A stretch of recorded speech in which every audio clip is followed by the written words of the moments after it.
പൊന്മുടിയുടെ പ്രാകൃതമായ സൗന്ദര്യത്തെ പുനരുജ്ജീവിപ്പിക്കാനായി iTrek trekking and outdoor activities group പ്രകൃതിക്കൊരു ഉത്സവ ക്രിസ്മസ് സമ്മാനം എന്നുള്ള ആശയത്തെ മുൻനിർത്തി ബൃഹത്തായ പ്ലാസ്റ്റിക് ക്ലീനപ്പ് ഡ്രൈവ് സംഘടിപ്പിച്ചു. 25 അംഗ സംഘത്തെ രൂപീകരിച്ചുകൊണ്ട് ഈ ആശയം യാഥാർത്ഥ്യമാക്കിയിരിക്കുന്നു.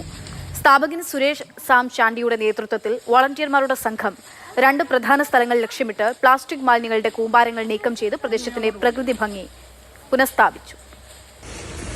നമ്മൾ സ്ഥിരം പല പ്രകൃതി ഭംഗിയുള്ള സ്ഥലങ്ങളിലേക്ക് നമ്മൾ പോകാറുണ്ട്, നമ്മൾ ട്രക്കിംഗ് നടത്താറുണ്ട്.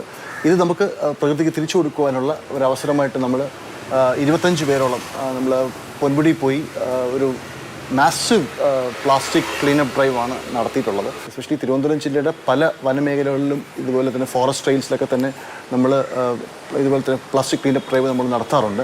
ഇനിയും ഇൻ ദ ഫ്യൂച്ചർ നമ്മൾ ഇനി കൂടുതൽ ശക്തമായ രീതിയിൽ നമ്മൾ ഇതുപോലത്തെ പ്ലാസ്റ്റിക് ക്ലീനപ്പ് ഡ്രൈവും ഈ പ്ലാസ്റ്റിക് നിർമ്മാർജ്ജനത്തിനൊരു ശാശ്വതമായ ഒരു പരിഹാരം തന്നെ നമ്മൾ പഞ്ചായത്തും ഫോറസ്റ്റ് ഡിപ്പാർട്ട്മെൻറ്റുമായിട്ടൊക്കെ തന്നെ ആലോചിച്ച് നമ്മൾ ഇന്ന് വരും കാലങ്ങളിൽ നമ്മൾ ചെയ്യുന്നതായിരിക്കും.